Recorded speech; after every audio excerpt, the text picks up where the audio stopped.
Did you know that the existence of Jesus as a historical figure is debated among scholars?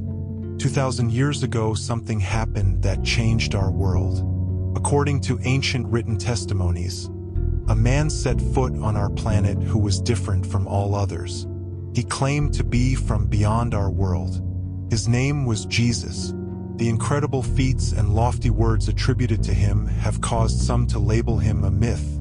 They believe he didn't exist. But the vast majority of scholars believe otherwise, acknowledging Jesus Christ as a real historical person.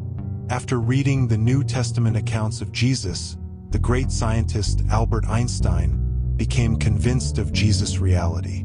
Although Einstein was an agnostic, his awe for Jesus caused him to remark, "No one can read the Gospels without feeling the actual presence of Jesus.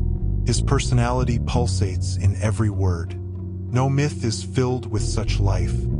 No man can deny the fact that Jesus existed, nor that his sayings are beautiful."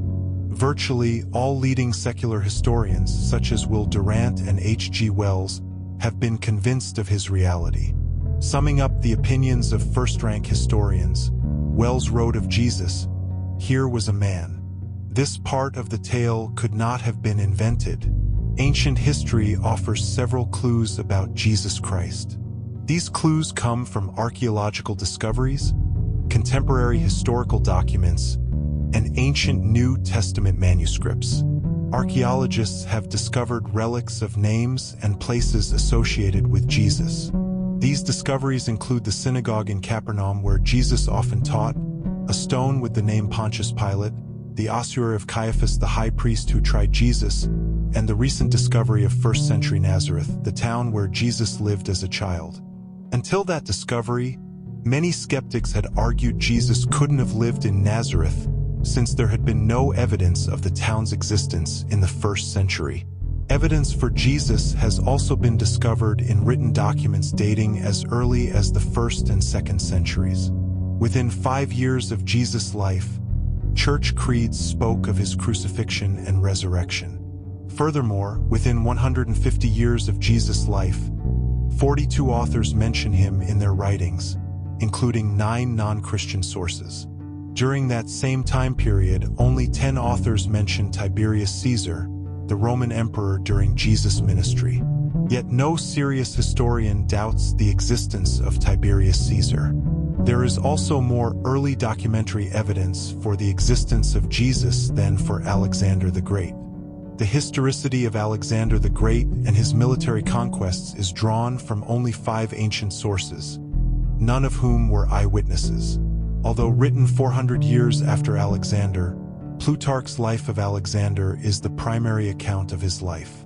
Of the 20 contemporary historical accounts on Alexander, not one survives. But regardless of the time gap of several hundred years, historians are convinced that Alexander was a real man and that the essential details of what we read about his life are true. So how reliable are the historical accounts of Jesus? The New Testament accounts are, of course, the primary record of Jesus' words and life. They claim to have been written by eyewitnesses. They record the words he spoke and the numerous miracles he performed. But could these accounts have been legendary like the sacred writings of so many other religions? Not according to most leading scholars who have analyzed them.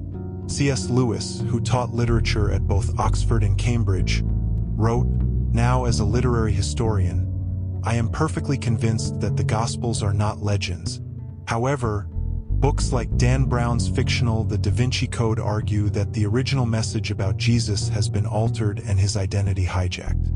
Other authors have tried to capitalize on Brown's success with their own version of a Jesus conspiracy. But the evidence to support the Da Vinci Code's assertion that the records of Jesus were changed simply isn't there, according to historians. On the contrary, over 5,300 ancient New Testament manuscript copies provide a very accurate picture of what the apostles first wrote about Jesus.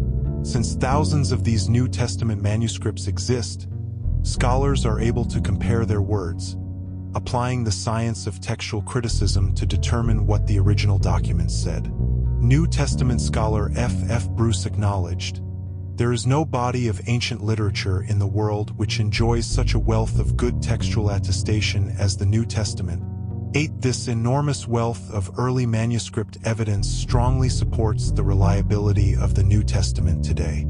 Although a few minor words are in question, the essential message of Jesus' life and words is clear and reliable. Some critics have argued that the New Testament was written at least 100 years later than the events they describe.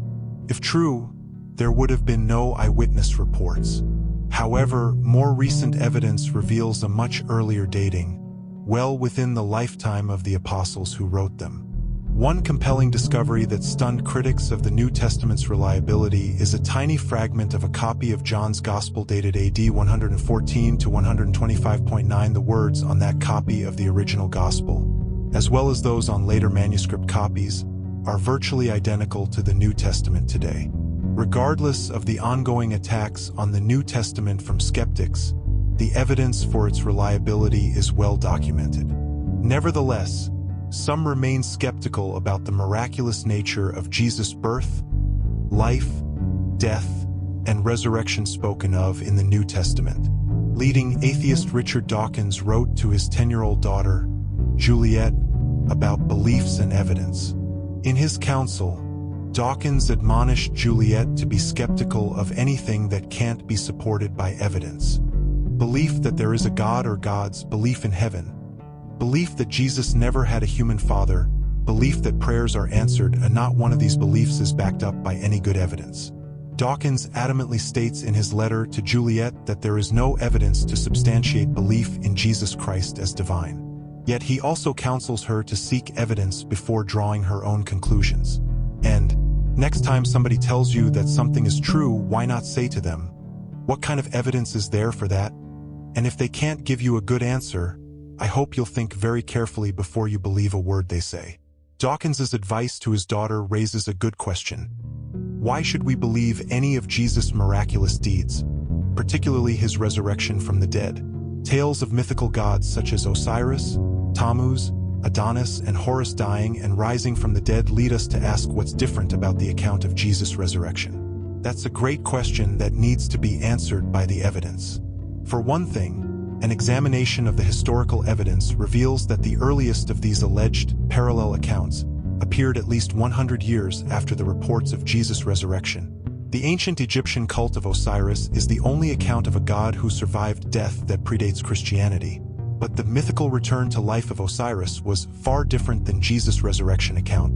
So, aside from the fact that a few similarities exist between accounts of certain ancient gods and Jesus Christ, the accusation that the gospel accounts of Jesus were copied from these mythological religions has been demonstrated to be false. But that fact alone doesn't prove Jesus rose from the dead. To determine whether or not the New Testament accounts of Jesus and his reported resurrection are true, we need compelling historical evidence, something a mythology can't provide. So, is there compelling evidence that Jesus was really the unique figure he is portrayed as in the New Testament? Several skeptics who initially agreed with Dawkins's assertion investigated the evidence for themselves. What did they discover? What evidence do we have that the eyewitness accounts are a clear picture of the one who changed our world? In a criminal case, circumstantial evidence often provides sufficient clues for a verdict to be rendered. Yet for that to happen, clues from history must merge together like pieces in a puzzle. When we assemble the historical facts surrounding Jesus Christ, will they form a clear picture of who he really is? Will that picture affirm or negate the New Testament accounts of his deity and resurrection? In this investigation, we will be looking at the evidence for the real Jesus Christ. As we examine the evidence available to us, we will hear from non-Christian historians such as Josephus and Tacitus from around the time of Christ, and we will hear from secular historians of modern times. We will also hear from both Jesus' enemies and his friends. Our goal will be to see if the pieces connect together to form a clear picture of Jesus of Nazareth. Beyond that, we will examine Jesus' claims, because if Jesus is who he claimed to be, his message has profound implications for you and me. Jesus spoke of a meaning to life, and he claimed that it is only through him that we will discover our ultimate purpose. Is Jesus Christ, in fact, the one who flung the galaxies into existence and yet, in some mysterious way, also invaded our planet as a man 2,000 years ago. Watch the next video to discover who Jesus really is.